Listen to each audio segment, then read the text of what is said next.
Y vamos a comenzar haciendo una pequeña síntesis de lo que fue la semana pasada, ¿no es cierto? Viendo lo que fue la incredulidad de los hermanos del Señor. Esto comienza así el capítulo, donde van a subir a la fiesta de los tabernáculos, la familia del Señor se adelanta, el Señor se queda, y vemos cómo los hermanos del Señor no creían en el ministerio del Señor, y lo ponían a prueba diciéndole, bueno, si tu ministerio viene de parte de Dios, anda y hácete público, en qué mejor lugar que la fiesta de los tabernáculos, ¿no es cierto? Hablamos de que la fiesta de los tabernáculos era una fiesta tradicional del pueblo judío que celebraba y recordaba la salida del pueblo de Egipto, pero más se basaba en la provisión del Señor, en el haber habitado un tabernáculo, ¿no es cierto?, en carpas durante todo este tiempo, estos 40 años. Recordaba la provisión del Señor, la presencia de Dios junto como guía en este proceso. Revisamos también que finalmente la palabra, el verbo fue hecho carne y habitó entre nosotros. Hablaba de la palabra, de la traducción literal del griego sería, la traducción literal sería tabernaculizó en medio de nosotros, entre nosotros.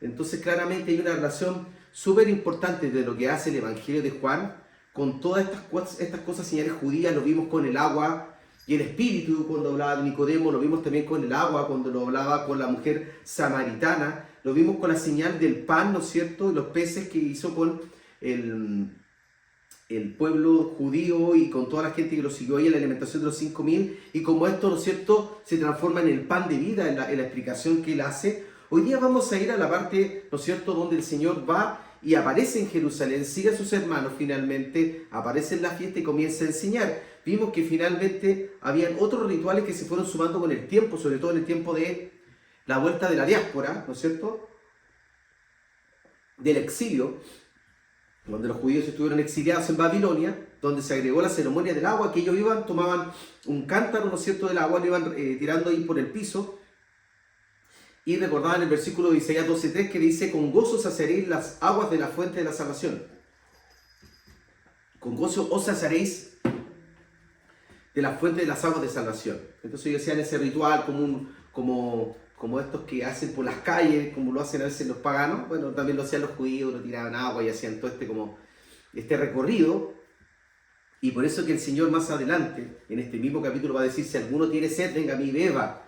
Hay claramente una relación con este ritual, y también la ceremonia de la luz, que ponían un montón de candelabros en el atrio del templo, en el atrio exterior del templo, ponían un montón de luces, candelabros gigantes. Esto iluminaba el templo de Jerusalén. Dicen que se iluminaba casi todo Jerusalén con estas velas gigantescas que ponían, y eso hacía recordar, ¿no es cierto?, la antorcha de fuego que los guiaba, y que era calor y que era guía.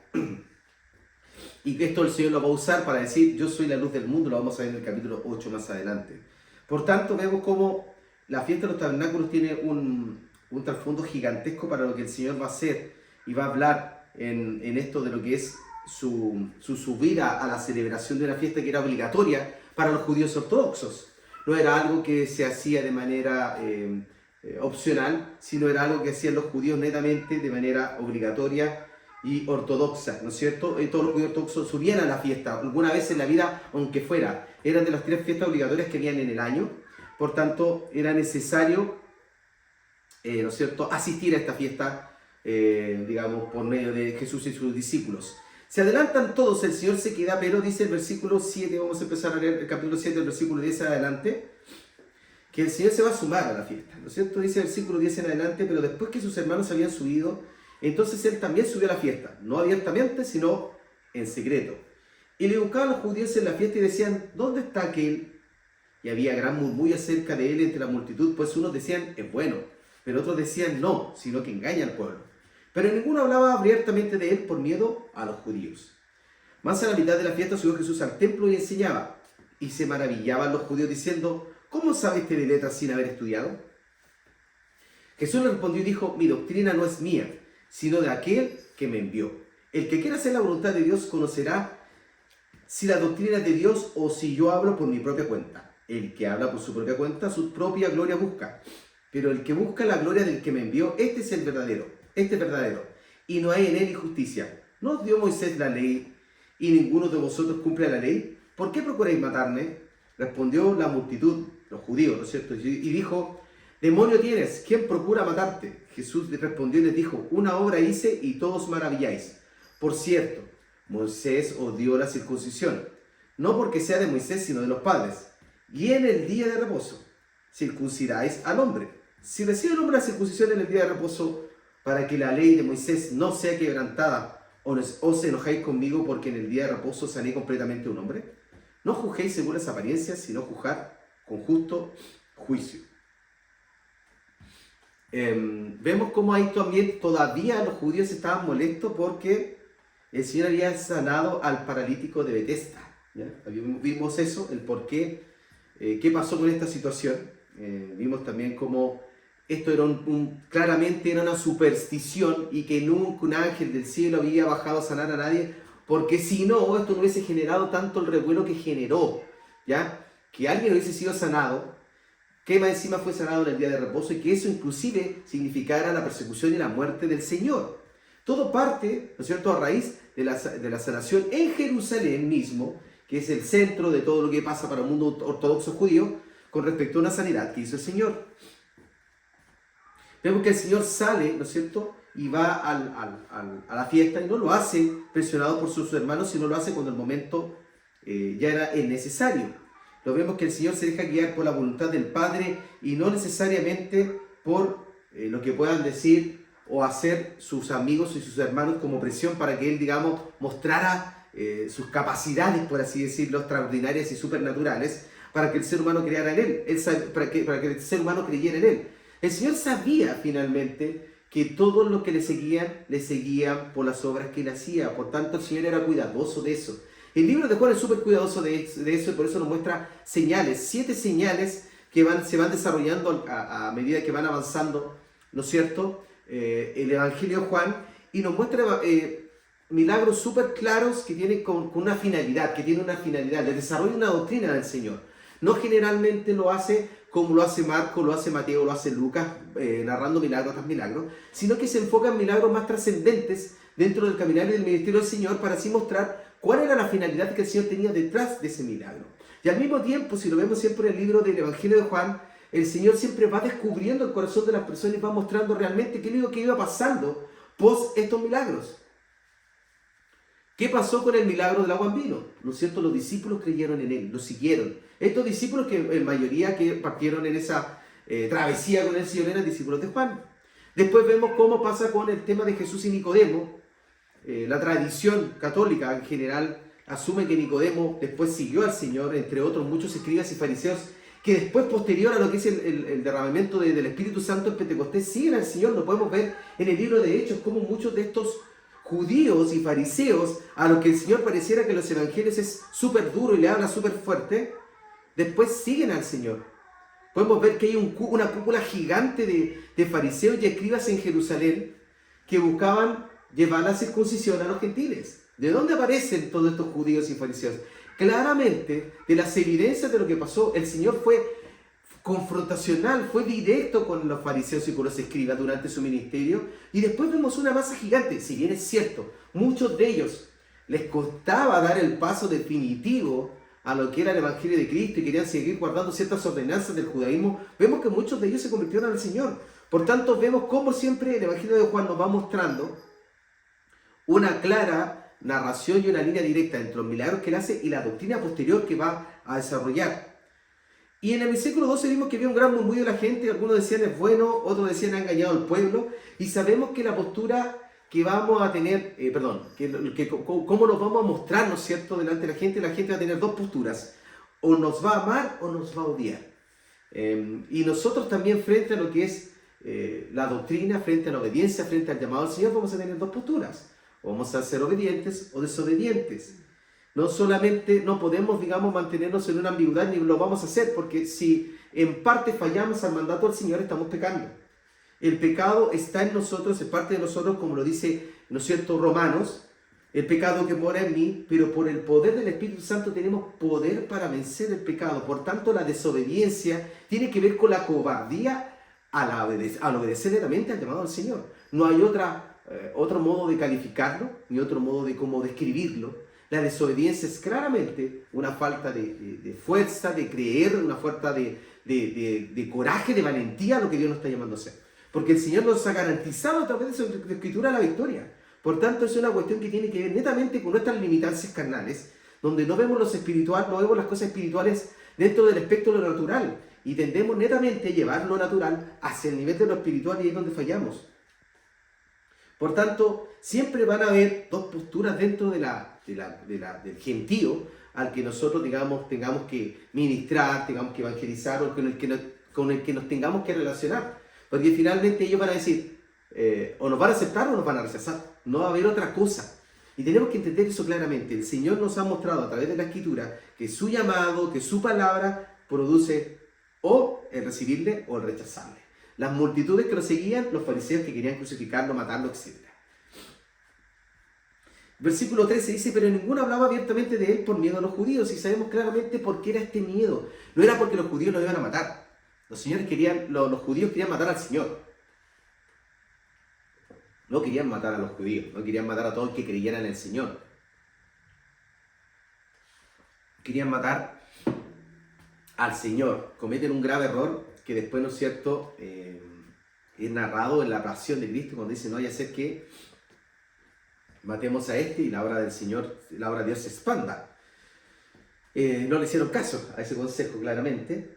Pero los judíos tenían miedo a lo que iban a hacer los fariseos, la gente lo que estaba ahí en medio de lo que era el aparato judío. Por el tema de la sinagoga lo hemos visto anteriormente, en los estudios que hicimos anteriormente, con respecto a que le tenían miedo al hecho de que fueran expulsados de la sinagoga, donde estaba todo el aparato económico, social y religioso. No era solamente como nosotros lo vemos hoy día, que te pueden echar de la iglesia.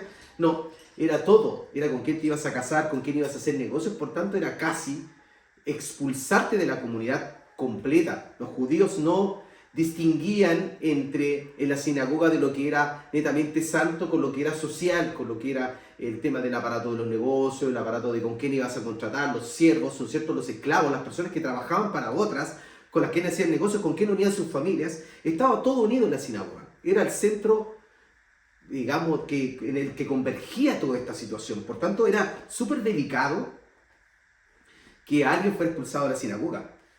Y el temor sigue siendo hoy día lo que nos frena también a nosotros, ¿no es cierto? Vemos cómo el Señor esperó su momento, y acá implícitamente podemos ver lo que el Señor siempre hacía. ¿Qué hacía el Señor cuando estaba mucho rato rodeado de gente? Los mandaba, váyanse, déjenme tranquilo, el Señor se iba a orar. Y aquí lo que podemos sacar implícitamente es que el Señor quería un tiempo a solas. ¿Qué hacía el Señor cuando tenía tiempos a solas? Se dedicaba a orar, que es algo que ayer lo conversábamos con mi señora, que eso hoy día es la debilidad de los cristianos.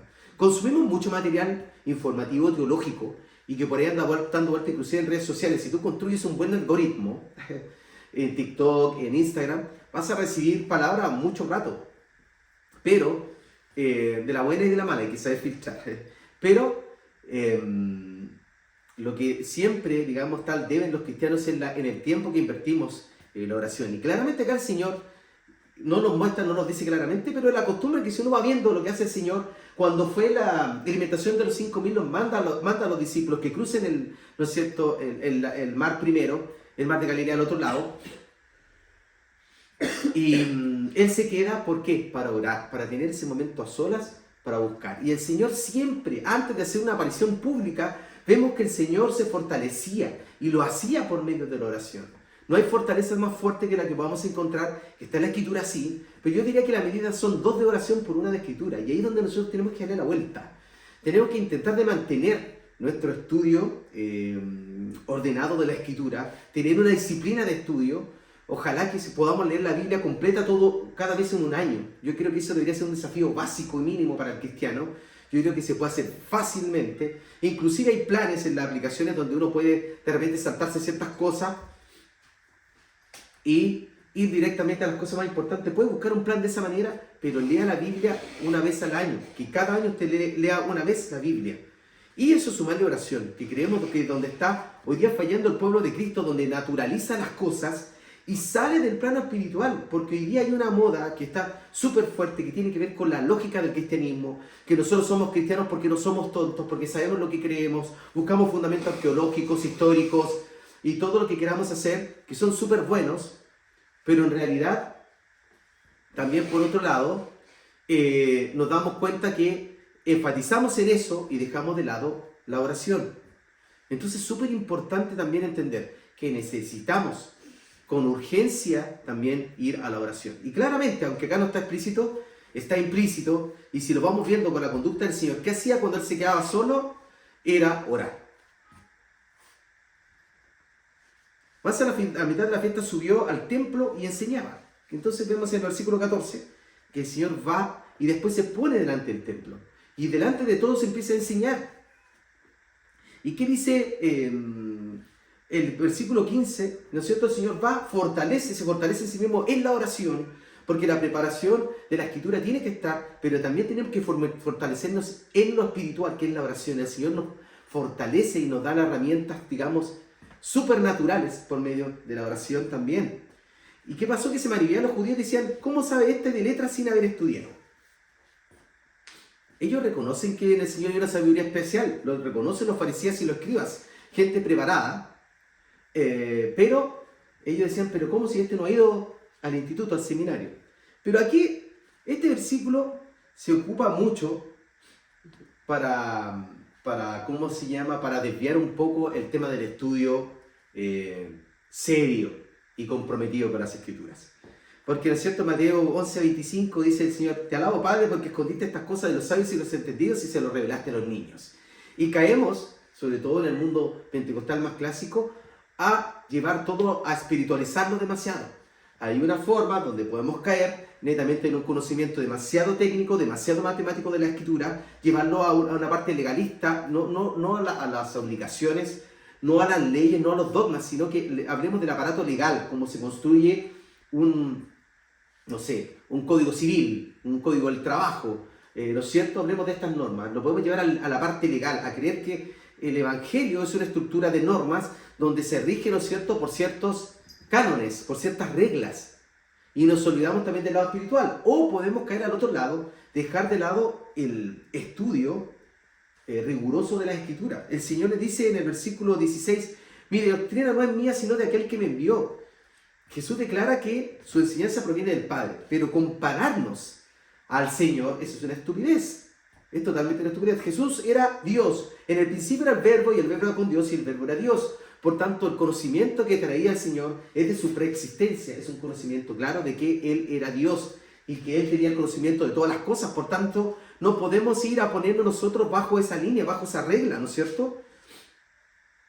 Y por otro lado, los apóstoles caminaron con el Señor, quienes sientan las bases de la iglesia que conocemos, de la iglesia apostólica, bien hablando, apostólica como corresponde, de los apóstoles que el Señor sí nombró y que están en la Escritura.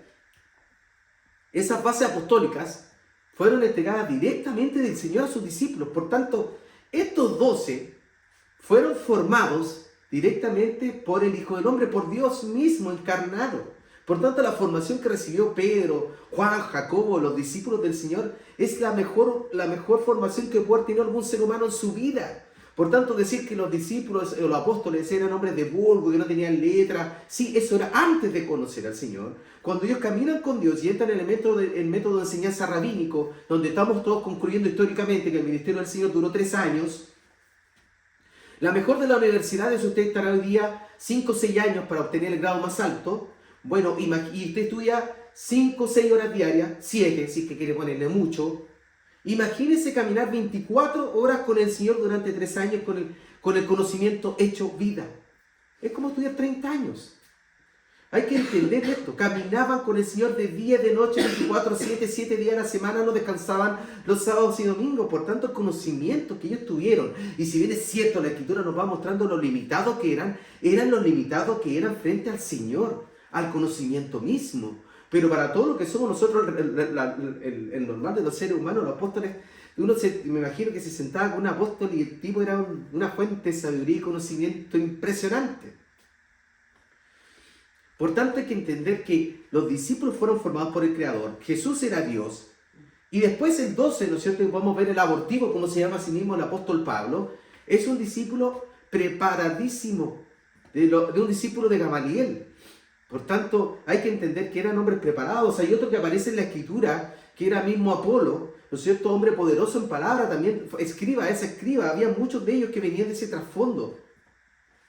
Y si bien es cierto el conflicto que hubo después del inicio de iglesias, como les contaba adelante, hace unos momentos atrás, tenía que ver con que muchos judaizantes se convirtieron, pero ya eran personas preparadas. La primera iglesia tenía una lucha de conocimiento y de legalismo dentro de lo que estaban, ¿no es cierto?, los cristianos judaizantes, por así decirlo, creyeron en el Mesías y en el Señor, pero querían mantener sus costumbres, y los que, ¿no es cierto?, estaban evangelizando en este tiempo la iglesia gentil. Lo vemos esta lucha constante en las cartas del Evangelio del Apóstol Pablo, las cartas, perdón, del Apóstol Pablo, y en el libro de los Hechos. Pero no era gente que no sabía nada. Por tanto, es súper importante que el estudio de la Escritura debe ser constante. Es constante porque finalmente nos corrige en el día a día. Y tiene que ser de espíritu formativo. Hoy día, si los pastores tienen algunos la bendición, la posibilidad y la ventaja de dedicarse 24/7 al ministerio, es importantísimo que estudien seriamente. Y no solamente al hacer devocionales diarios en su casa. Tienen que ir a invertir en formación. Ya sea tiempo, porque hay lugares gratuitos. Hoy día hay un montón de formaciones gratuitas. Y tomar y desechar lo bueno. No tienen por qué ser de nuestra propia denominación. No tienen por qué ser 100% wesleyanos, arminianos o calvinistas. Sino tomar lo bueno. Hay doctrinas que son transversales, que las podemos estudiar súper bien y que nos fortalecen, alumbran los ojos de nuestro entendimiento para poder enseñarle a otros. ¿Y cuál es la conclusión de todo esto? ¿En qué se traduce? ¿En qué se debería traducir? Ilumina un corazón dispuesto a predicar el Evangelio. Empezamos a ver la necesidad de trasladar este mensaje a otros. La obediencia se hace más fácil. No quiero que me malinterpreten, pero tiene más sentido, porque hay una comprensión más amplia en lo espiritual para obedecer al Señor. El estudio, ¿no es cierto?, comprometido con las Escrituras, nos empieza a mostrar de otra manera lo que el Señor quiere decir en la Escritura y los resultados empieza a hacerse un poquito más palpable, empieza a hacerse un poquito más concreto. No hay tanto miedo porque empezamos a entender el fin, el propósito, el medio, ¿no es cierto?, con lo que se hizo, y con esto empezamos a entender que es más fácil obedecer al Señor y empezamos a simplificar el proceso a la obediencia. Eso es súper bueno entenderlo. Versículo 18 dice: el que habla por su propia cuenta, su propia gloria busca. Jesús contrasta dos tipos de maestros: el que busca su propia gloria y el que busca la gloria de Dios. Y ahí está el tema, que cuando hay maestros de sí mismos, que hay maestros que empiezan a estudiar la Biblia bajo un prisma muy personal, es peligroso. Nosotros tenemos tradiciones, tenemos concilios, tenemos cosas que tenemos a las que nos podemos apoyar para entender y dejarlo como bases para el estudio de la palabra. Yo no puedo creer cualquier cosa. Eso nos permite tener reglas claras para el estudio de la Escritura. Es importantísimo entender lo que creemos, tener una línea tradicional de lo que creemos. El que nosotros seamos un poco más laxos en vestirnos, en el hablar, podemos ser más informales quizás en la metodología, cómo nos comunicamos, pero eso no nos quita la formalidad y la tradición en la que venimos del mundo protestante. Nosotros tenemos que entender que hay leyes, hay dogmas, hay estructuras a las cuales debemos obedecer. No somos libres, no andamos libres por la vida buscando nuestra propia doctrina y la manera como buscar ejecutar, ¿no es cierto?, la doctrina que aparece en la Escritura. Por tanto, es importantísimo el estudio consciente de las Escrituras. Dice el versículo 19: ¿no os dio Moisés la ley y ninguno de vosotros cumple la ley? Jesús confronta la contradicción religiosa del hacer, ¿no es cierto? Y esto tiene que ver con la obediencia externa. El Señor enjuicia siempre la obediencia externa. El Señor busca en nosotros un corazón renovado, un corazón santificado, un corazón humillado delante de Él. La ley del pecado está en nosotros. Nosotros sabemos que tenemos que luchar con ella hasta el día que el Señor venga. Pero la gracia transforma al pecador y nos lleva a la santificación. Por tanto, una evidencia clara de la obediencia, de este estudio consciente de la Escritura, de esta vida de oración, se traduce en santificación. Por eso el Señor dice: diezman la menta, el eneldo y el comino, y dejan lo más importante, la justicia, la misericordia y la fe. Por tanto, por eso que en el versículo 20 ellos dicen: pero ¿quién procura matarlo? ¿No es cierto? vemos que ellos tenían una hipocresía total con respecto a esto, con lo que ellos hacían y lo que decían. Entonces vemos que los discípulos, en este caso, quedan como espectadores frente al Señor en esta defensa, y el Señor les dice, miren, una obra hice, ¿no es cierto?, en el versículo 21, y todos se maravillan. ¿Cuál obra? Hablábamos que era la sanidad del paralítico Betesda del capítulo anterior, donde el Señor, ¿no es cierto?, en el capítulo 5, ellos se indignaron porque el Señor sanó a un individuo el día sábado.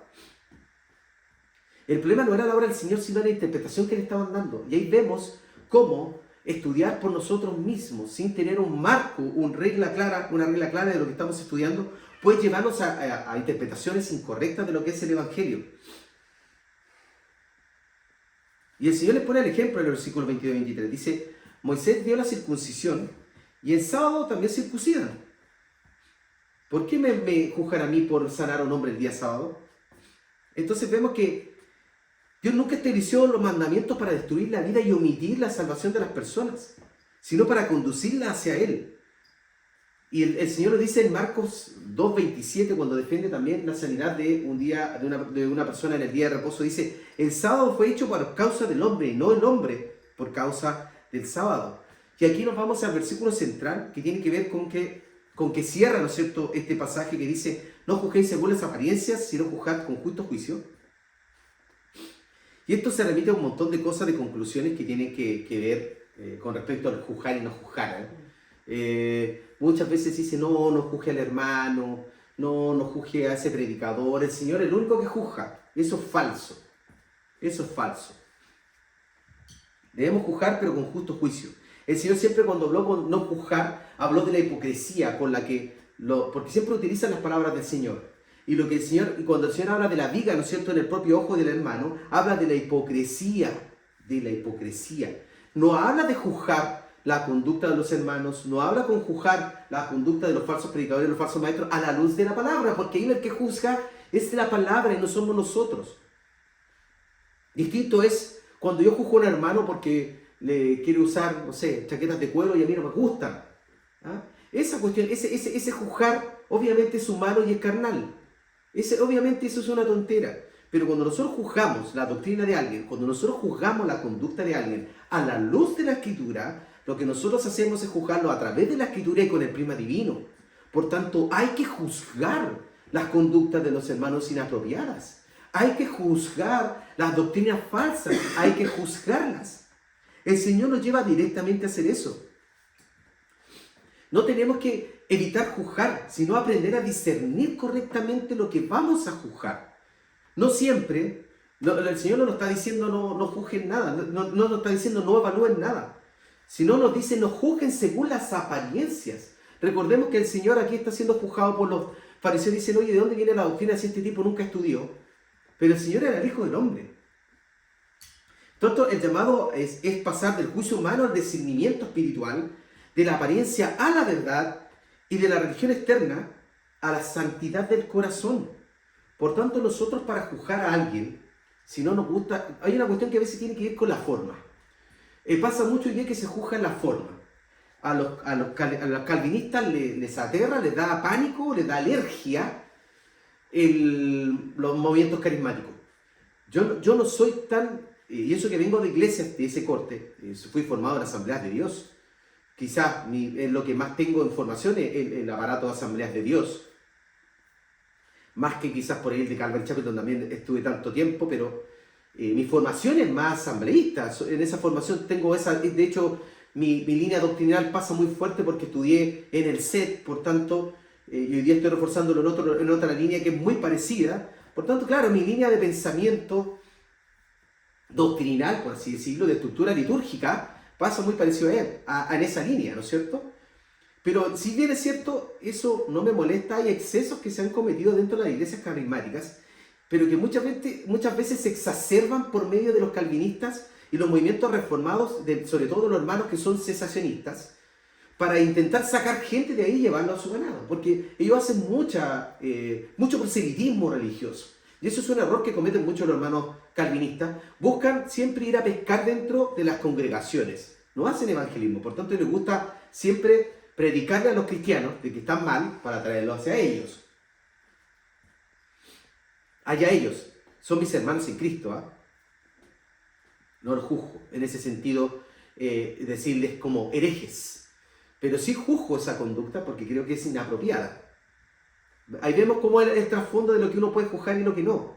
Y por otro lado, hay que juzgar también cuando estas manifestaciones se salen del lugar y empiezan a haber manifestaciones que son extra bíblicas. Y cuando empiezan a haber palabras proféticas, visiones, cosas que no se condicen con la vida espiritual que un creyente debería tener. Cuando el discurso pasa a una soberbia, cuando he escuchado inclusive a predicadores darles órdenes al Espíritu Santo, yo te ordeno, Señor, que hagas esto, tú hácelo, Señor, así como, y tú lo empiezas a ver y dices, wow. A ver, bájale un poquito acá, porque esto no se condice con lo que la Escritura dice. Por tanto, es importantísimo entender que esto no va de la línea con lo que es la palabra del Señor. Y por otro lado, tiene que ver con los cristianos carnales. Y esto es un llamado a hacerlos como congregaciones. El apóstol juzga en Corintios capítulo 5, 1 Corintios capítulo 5, el caso de una inmoralidad. El Señor la juzga directamente. Ahí, cuando un hombre tenía la mujer de su padre, ¿no es cierto? Un caso de fornicación súper severo. Y ahí caemos en lo que hoy día se hace mucho, es decir, no juzguemos al hermano. El hermano está en su proceso. No se meta en la vida de las personas. Eso no es así. De hecho, cuando nosotros somos cristianos carnales, somos el peor enemigo del cuerpo de Cristo. Porque muchas veces, sabiendo la Escritura, lo usamos a nuestra conveniencia. Sabiendo que estamos haciendo el mal, buscamos resquicios dentro del legalismo bíblico, por así decirlo, para poder salirnos con la nuestra. Por tanto, es súper peligroso un cristiano carnal. El cristiano carnal dentro de las congregaciones debe ser confrontado y juzgado por parte de lo que son los líderes de la iglesia para que eso no persista. Eso tiene que pasar, nos guste o no, sea duro o no sea duro. Debe ser, porque la única manera que yo le puedo mostrar amor a una persona, a un hermano, a las ovejas, por así lo que les gusta decirle a algunos, aunque para mí son todos hermanos, es haciéndole ver su error. ¿Y qué dice la Escritura? Ve con uno, ve primero tú. Después, si no quiere escucharte, anda con otro, con un testigo. Después pone testigo a la congregación. Y si el tal no quiere arrepentirse, sea anatema. Así de simple. Es muy distinto el hermano que vive en constante arrepentimiento, que entendiendo su debilidad, entendiendo su problema, él viene en constante ayuda, busca levantarse, lucha. Eso es distinto, eso es un débil en la fe. Al débil en la fe lo vamos a venir, lo vamos a apoyar, lo vamos a levantar, lo vamos a restaurar. Le vamos a hacer un acompañamiento como cuerpo de Cristo. Y ahí de las dos formas está el acompañamiento del cuerpo de Cristo, involucrarse con las personas de la congregación. No podemos dejar a la gente sola en medio de sus procesos, sea de santificación, cuando están en pecado, llamarlo al arrepentimiento para que ellos caminen hacia la santificación. En el caso de los débiles de la fe, en soportarlos, en llevar las cargas de los unos a los otros para que ellos inicien su proceso de crecimiento, si no vamos a estar siempre llenos de congregaciones de niños espirituales. Por eso lo que pasa es que no se meta en la vida de las personas, yo no creo en eso. La verdad es que nosotros debemos meternos en la vida de las personas, somos un cuerpo.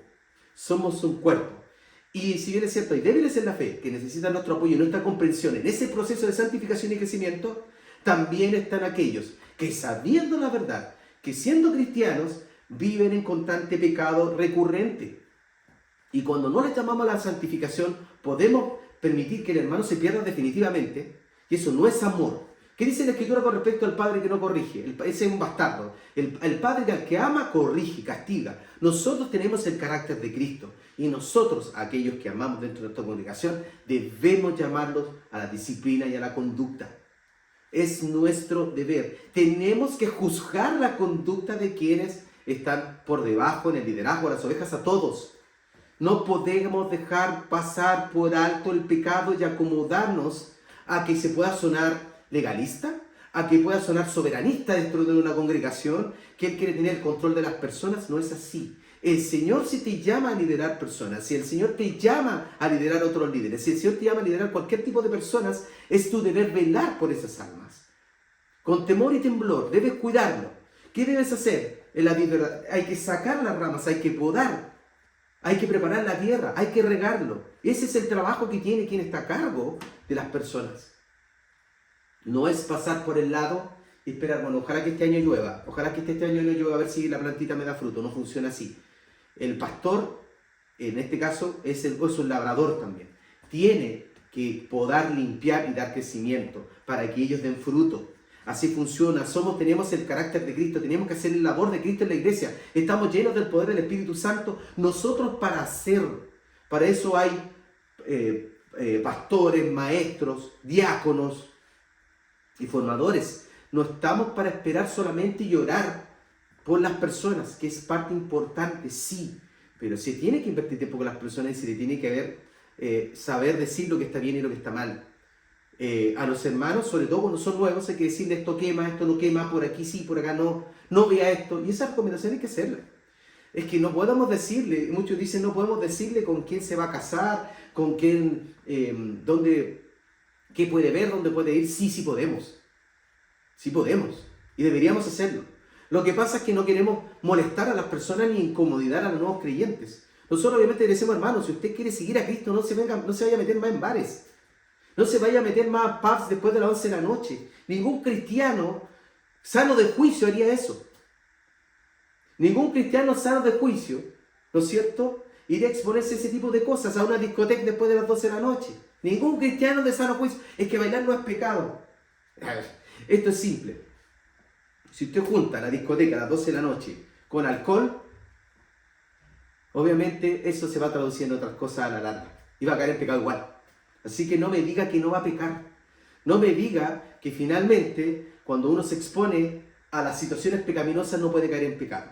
Porque lamentablemente es ahí donde entramos en este círculo vicioso de pecaminosidad. Y no nos vamos a la santificación. El que ama al Señor va a guardar sus mandamientos. Y cuando estamos enamorados verdaderamente del Señor, vamos a ir en su obediencia. Y cuando caminamos en obediencia, vamos a caminar a la santificación. Y nosotros tenemos que decirle a las personas que no incurran en cosas que no le van a ayudar a madurar espiritualmente. Es nuestro deber. No es meterse en la vida de las personas. Eso no es meterse en la vida de las personas. Es decir, pura y claramente donde está lo que a ellos les va a llevar al crecimiento y a la santificación. ¿Qué dice la Escritura? No embriaguéis con vino donde hay disolución, antes bien, sed llenos del Espíritu Santo. Por tanto, si un hermano viene a preguntarle a usted, hermano, ¿es pecado beber alcohol? Sí. Es que está siendo legalista. No, no estoy siendo legalista. Te estoy diciendo lo que dice la Escritura. No bebáis alcohol, no bebáis vino donde hay disolución. Porque lo que pasa es que hoy día, donde vemos que tenemos un problema social en nuestra, digamos, valga la redundancia, en nuestra sociedad, es producto de que el alcohol se normalizó. Se empezó a normalizar en todo estatus. Ya ahora, para cualquier cosa, todos beben alcohol, en las casas es normal beber alcohol. Yo me acuerdo que por lo menos yo ya pasé la barrera de los 40, hace 30 años atrás, las casas donde uno iba a comer a la casa de un amigo y había alcohol eran las mínimas. Era súper mal visto, por ejemplo, que un papá tomara alcohol cuando invitaba a amigos de su hijo. Se veía casi como una invitación a beber. No era bien visto. Hoy día esa cuestión está normalizada. Y es más, los niños de 14, 15 años, de parte de los papás, tienen permisos para fumar y para beber. Eso que dio barrera de entrada para todo tipo de drogas. Si algunos me dicen, no, si ahora los jóvenes no consumen tanto alcohol. No consumen tanto alcohol porque ahora usan drogas. Y usan drogas sintéticas. Y si no utilizan drogas sintéticas como las que conocemos con las pastillitas que andan dando vuelta por ahí, utilizan otro tipo de adrenalina, donde utilizan los videojuegos, que todo eso es droga, son estimulaciones, igual están el precio de los vicios. Por tanto, como se les mostró socialmente que el vicio no, podríamos decir, ya no nos deja inútil a las personas, porque antes el que era alcohólico era un borracho que estaba botado en la calle, ¿no es cierto? Hoy día el alcohólico que dice, bueno, si mi mujer no le gusta mi estilo de vida y eso que yo proveo y que doy para la casa y que están todas las cosas bien y los niños pagan sus colegios, bueno, me separaré. ¿Ah? Mantengamos la fiesta en paz, yo no quiero que ella se vea afectada por mi estilo de vida, por tanto, me separo mejor, no les quiero hacer daño, ellos que viven su vida, yo vivo la mía, nada les va a faltar. Y ahí es donde empezamos el círculo destructivo de todo esto. Y esto pasa hoy día en medio de los cristianos. Pasa hoy día en medio de los cristianos. Es súper común ir a juntas de hermanos y cristianos y que esté lleno de alcohol y nos falta el cristiano en medio de la junta que se emborracha. Y eso es una cuestión súper normal, está normalizado. ¿Desde cuándo? ¿Desde cuándo ya no nos juntamos a orar, a buscar de la palabra? Y antes con métodos mucho más rústicos. Yo me acuerdo las juntas que hacían los amigos de mi papá con sus hermanos, con mi mamá, y ellos se juntaban a tomar once a las 6 de la tarde, hasta las 7 de la tarde, y estaban hasta las 1, 2 de la mañana, se tenían que ir porque el otro día tenían que trabajar debatiendo las escrituras. Y así se les pasaba la hora. Hoy día no existe ese pasatiempo. Hoy día lo que existe, los cristianos también, igual que el mundo, para poder divertirse, tienen que bailar y tomar copete. ¿En qué generación estamos? Es por eso que el diablo, el enemigo, nos neutraliza y quita nuestro testimonio, ensucia nuestro testimonio, y finalmente nuestros hermanos, después cuando tú te quieres levantar, ni siquiera te validan, porque dicen, no, si lo conozco, si te así, así. Y ese proceso va a ser duro, porque finalmente, ¿qué pasa? Que estamos invalidados así. Como los hermanos de Jesús no le creían al Señor mismo, imagínate cuánto más a nosotros. ¿Cuánto más a nosotros? Porque lamentablemente ahí empezamos a juzgar el pasado del hermano y no el presente del hermano. Por tanto, ¿qué pasó acá? Que si el apóstol le dice que no está diciendo que no nos juntemos con la gente que es fornicaria. Para eso lo vamos a tener en el trabajo, en la universidad, donde usted vaya va a tener vecinos que son avaros, idólatras, fornicarios. El apóstol hace un consejo directo, dice, más bien no juntéis con ninguno que llamándose hermano haga todas estas cosas, con tal ni aún comáis. Y dice el apóstol en el versículo, capítulo 5, 1 Corintios 5, capítulo dice, porque ¿qué razón tendría yo para juzgar a los que están afuera? ¿No juzguéis vosotros los que están adentro? Pero los que están afuera, Dios juzgará. ¿Y qué dice después? Dice, quitad ese perverso de entre vosotros. Quitar ese perverso está hablando de aquel que tenía, ¿no es cierto?, la mujer de su padre. Pero ¿qué se da hoy día? ¿Qué se da hoy día, hermanos? Es una cuestión súper fome. Que hay gente recasada dentro de las congregaciones, se separó del hermano tal, y te separó del hermano tal, y se casan entre ellos. ¿Hubo ahí un adulterio consumado? No. ¿Por qué se separaron? Cuestiones triviales. Y viene el mismo pastor y después casar a otros dos. Es una cuestión increíble. Y también pasa que después que vemos todas estas situaciones por cualquier cosa, hoy día dejamos que Satanás invada nuestros hogares por medio de estas distracciones. Hermanos, los tiempos son malos. Si bien es cierto, beber una copa de vino no es pecado, pero yo te digo, si eres padre, si vamos a ser padres y queremos tener hijos en santidad en el Señor, abrir esa puerta hacia normalizarlo y a poner la misma vara del no cristiano. ¿Qué diferencia va a sentir tu hijo cuando va y se sienta en la casa de un amigo y hay alcohol en la mesa? Lo va a ver normal, y vas a partir desde una base y él va a escalar esa base. Satanás es experto en disfrazar los límites, en correr los límites, en moverlos siempre más allá. ¿Viste? Te tomaste uno, no pasó nada. Anda más allá, 2, 3. Otra cuestión que es súper llamativa con respecto a que pase esto es que se normalizó. Uno hoy día enseñar que el alcohol es un enemigo número 1 de los cristianos es un legalismo. Pero yo puedo decir por vivencia propia que cuando me permití el alcohol en mi vida me hizo daño. Como cristiano, era un cristiano súper carnal. Y porque obviamente, ¿por qué lo así? Porque te acomoda, es fácil. Y buscas rodearte también con gente cristiana que te lo permita. ¿Te gusta rodearte con gente cristiana que no te lo contradiga? ¿Eh? Porque así estamos todos en paz, supuestamente, con el Señor y al mismo tiempo con el diablo. Porque las conversaciones se cambian de tono. Porque las cosas que se hacen cambian de todos, querámoslo o no. Quizá el Señor en su gracia y en su misericordia nos guardia igual para que no caigamos en los límites que caen los no creyentes, pero damos jugo igual. Hacemos estupideces igual. Y es tiempo perdido, hermanos. Los tiempos son cortos, la vida pasa y de lo único que nos vamos a arrepentir después, cuando estemos más adultos, va a ser a no haber invertido los años en el Señor. Por tanto, el juzgar tiene que ver con juzgar lo externo, no juzgar lo externo, ¿no es cierto?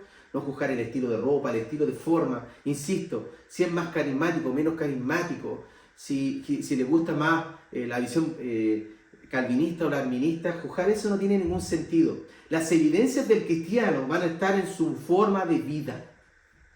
Si usted está con un hermano que es calvinista o que sea carismático y su vida habla de él con rectitud, tiene frutos, tiene su hogar en orden, sus hijos sirven al Señor, viven vidas santificadas, ¿qué puedes criticar tú?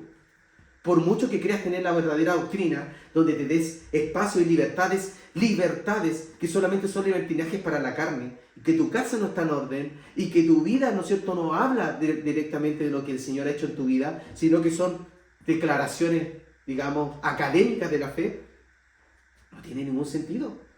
No tiene ningún sentido. Por tanto, si el hermano es carismático y de repente le gustan todas estas parafernales, tiene la hermana danzarina delante y todo con bandera y saltan, gritan, pero el hermano tiene una vida y una conducta de fe intachable, ¿quién soy yo para juzgarle? Porque ahí estoy juzgando en base a la apariencia, más no lo que el Señor realmente ha hecho en su vida. Pero si yo lo juzgo a él, y yo tengo una vida hipócrita, donde tengo pecados ocultos, donde tengo excesos, donde vivo una vida que no agrada al Señor, claramente no estoy facultado para hacerlo. Eso es lo que el Señor enjuicia en la paja en la paja en el ojo ajena y la viga en nuestro propio ojo. Y lo otro es juzgar las conductas inmorales dentro de la congregación. Si nosotros tenemos hermanos dentro de la congregación que tienen conductas inmorales, hermano, hay que llamarlo a terreno. Y si es hermano, se va a arrepentir. Si no es hermano, no se va a arrepentir. Y si ese tipo no se arrepiente, tiene que ser sacado del medio de la congregación, así de simple. Ya sea para que eso le sirva como arrepentimiento y para que el Señor tenga misericordia de él y a través de un proceso de disciplina, él vuelva a santificarse y vuelva a ser restaurado, porque lo que buscamos con esto no es la destrucción del alma. Inclusive el apóstol Pablo dice que alguno lo entregó para la destrucción del cuerpo al fin de que su alma sea salvada. Eso es lo que el Señor quiere con nosotros. No interesa de repente por ahí perder un poco de reputación, siempre y cuando eso se traduzca en santificación. Y el Señor va a permitir que aquellos que son de Él sean disciplinados.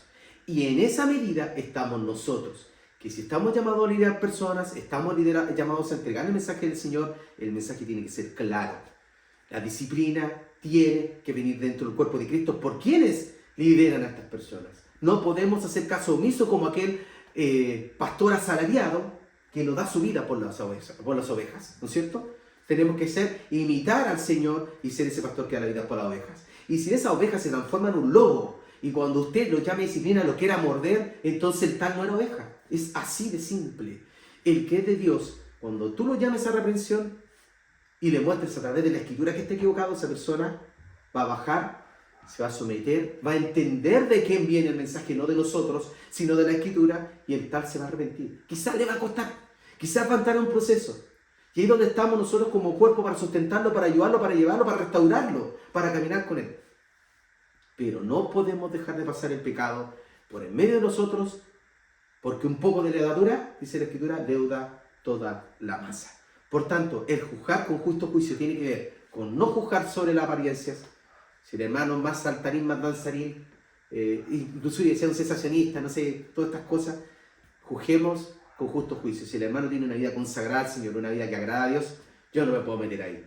Ahora, si el tal está dentro de mi congregación, divide, lleva a los hermanos por el camino pecaminoso, anda intentando de seducir a hermano, usted dice que ese tal por cual y para afuera, nada más. No podemos hacer caso omiso de eso.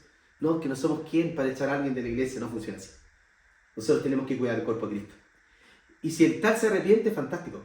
Lo llevamos a restauración y caminar bajo un proceso supervisado con hermanos fuertes en la fe que les van a liderar para seguir ese proceso y el poder restaurarse y levantarse en el Señor. Así procede. Y lo otro tiene que ver con juzgar las falsas doctrinas. Y ahí no podemos tampoco ser blandos. Tenemos que juzgar las falsas doctrinas. El Señor nos dio la doctrina santa, pura, inmaculada. Y si estudiamos posiciones doctrinales básicas, vamos a ver de inmediato que Él está predicando un evangelio distinto al nuestro. Y aunque el ángel del cielo, dice el apóstol Pablo, viniera y predicara un evangelio distinto al nuestro, al cual sea que también anatema. anatema. Por tanto, sabemos que hay dos cosas que tenemos que juzgar severamente. Uno, el pecado dentro de la congregación, el tal sea quitado en medio de vosotros, y las falsas doctrinas. Esos dos tienen que ser quitados del medio. Quitados del medio. Nada de que no juzguemos, etcétera, etcétera. Ahí tenemos que juzgar eso. Lo que no tenemos que juzgar es juzgar por la apariencia. Y segundo, no juzgar hipócritamente. Porque si es que yo, siendo una persona que fallo en ciertos niveles, o que fallé en ciertos niveles, no tener misericordia con alguien que está fallando hoy día en esos actos, tampoco refleja el carácter de Cristo. ¿Cuál es mi llamado? Ir a Él, ¿no es cierto? Levantarlo, ayudarlo, mostrarle a través de la Escritura su error y ayudarlo a caminar con Él en ese proceso de santificación. Si para eso estamos, para ayudar a los hermanos al crecimiento. Estamos para hacer ese sostén, eso como Uri, ¿no es cierto? Y Aarón, al lado de los brazos de Moisés, sostener a los hermanos. Para eso estamos. No estamos llamados solamente a orar por ellos en un cuarto encerrado, que está bien. Pero el Señor, cuando actúa a favor del hombre, envía a un hombre. Cuando llamó a David al arrepentimiento, mandó al profeta Natán directamente donde estaba. Cuando quiso salvar el Señor al etíope, pescó a Felipe, ¡chum! Ahí, al lado apareció de la carretera del tipo que venía, ¿no es cierto?, el etíope leyendo el libro de Isaías. Así funciona. Funciona a través de nosotros. Funciona. No es que el hermano se pega el cachofazo por ahí de un día para otro. No. Lo hace por medio de nosotros. Tenemos que abrir la palabra y entregar una palabra de sabiduría. Pescar al hermano, tomarse un café con él. Invítalo a tu casa. Tú ves al hermano ese que se anda ahí entre el 3 y el 4. Invierte tiempo con él. Invítalo a tu casa. Invítalo a comerte un completo. Sácalo, vayan a andar en bicicleta, a trotar, a lo que usted quiera. Pase tiempo con ese hermano. Así funciona. Así el hermano se va a levantar, así el hermano va a entender el que está haciendo mal. No netamente, hermano, te digo en el nombre del Señor que tú eres un adúltero y un fornicario. No. Usted va y dice, hermano, ¿sabéis qué? Quería pasar este tiempo contigo porque creo que lo que estáis mal. No está hablando que vamos a tomar una actitud con un sablazo sobre la cabeza, mandar con una espada cortando cabezas. No. Pero sí, pasar tiempo con el hermano. Quería pasar este tiempo contigo, creo que estáis mal. Creo que lo que estáis haciendo no corresponde, hermano. Estoy orando por ti y quiero ayudarte a que salgas de esto, pasemos tiempo juntos. Si tenías esta tentación, loco, en vez de salir para allá, de hacer esta cuestión, vente para mi casa, oremos, pasemos ese tiempo juntos, veamos algo, estudiemos algo, tengamos devocional, vamos a trotar, vamos a hacer ejercicio. Yo te ayudo, yo te apoyo, yo también pasé por eso. Vamos, que podemos juntos yo te puedo ayudar a salir de ese proceso y para que camines en el proceso de la santificación. Y hermanos, es un proceso, no significa que usted va a cargar con toda su vida con el hermano. Y si te toca hacerlo, alabado sea el Señor, porque estás salvando un alma del infierno. No es un cacho. Algunos dicen, no, que un cacho, que después me llaman a cualquier hora. Hermano, para eso estás, para ayudar a tu hermano. Si tú no estás y no entiendes que tu única labor es salvar a otros, si no entiendes que tu única labor es salvar a otros, entonces tú no entiendes el plan de Cristo, no entiendes el Evangelio de Cristo. Si tu hermano te molesta, entonces de repente tú no eres parte del cuerpo. Examínate a ti mismo. Y ahí es donde está, donde que tú juzgas al que está haciendo lo malo, no haces nada por él tampoco, porque el ejemplo sacrificial está en Cristo. Nosotros debemos imitar a Cristo. Los mártires de la iglesia, los apóstoles y los primeros hombres de Dios murieron diciendo, ¿no es cierto?, como Esteban, Señor, no le tomes en cuenta este pecado. Él no murió diciendo, Señor, tranquilo, usted después les va a pasar la cuenta, ¿no? Hay que entender esto desde el prisma del ejemplo de Cristo. Y nosotros debemos juzgar la actitud del hermano y no dejarlo pasar. Por supuesto que no. Pero otra cosa es pescar al hermano y echarlo al infierno. Lo que nosotros tenemos que hacer es pasar tiempo con él, invertir tiempo con estas personas y cuidarlos. Y es nuestro único deber. ¿Te molesta que los hermanos te llamen? ¿Tú sientes que el Señor te llamó a una posición de liderazgo? ¿Tú sientes que el Señor te llamó a una posición de pastorado? ¿Tú sientes que el Señor te llamó a un nivel para ministrar a otros, pero te molesta que los hermanos vayan en busca de ti por problemas, por necesidad? Entonces el Señor no te llamó, brother. Es así de simple. Es así de simple. Por tanto, tenemos que estar abiertos para el necesitado, para el débil en la fe y para el que está en pecado. Restauración, amor, pero juzgar con justo juicio. La Escritura es la que juzga, no nosotros. No juzguemos según la apariencia, sino juzgar con justo juicio. ¿Y dónde está el mejor justo juicio? En la Escritura. Lo que dice la palabra de Dios, que es nuestro patrón de moral, de conducta y de fe. Amén. Por tanto, no hay que medir la obra de Dios con criterios humanos. Hay que permitir que la gracia del Señor transforme a las personas. Y para eso estamos nosotros, para poder juzgar con justicia. La verdadera comprensión de Cristo nace de una mente iluminada por la gracia y el corazón rendido de quienes caminan de la mano del Señor. Siempre hay que entender que entre más nos sumerjamos en la Escritura, más vamos a ver nuestro error y más gracia vamos a mostrar al otro. Eso no quita que la gracia sea permisiva. La gracia es el llamado al arrepentimiento. La gracia es el llamado a la conducta. La gracia es el llamado a la corrección. La gracia es el llamado a la restauración. La gracia no es permiso para pecar. La gracia es que el Señor te va a volver a perdonar. Pero a un corazón constrito y humillado es el que no rechaza al Señor.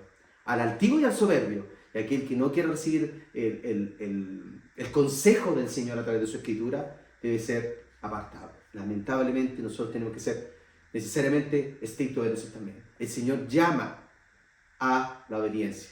Y entendemos que hay hermanos débiles en la fe. Pero aquel que diciéndose ser hermano no quiere cambiar y muestra un corazón no arrepentido, hermanos, con el tal ni os juntéis.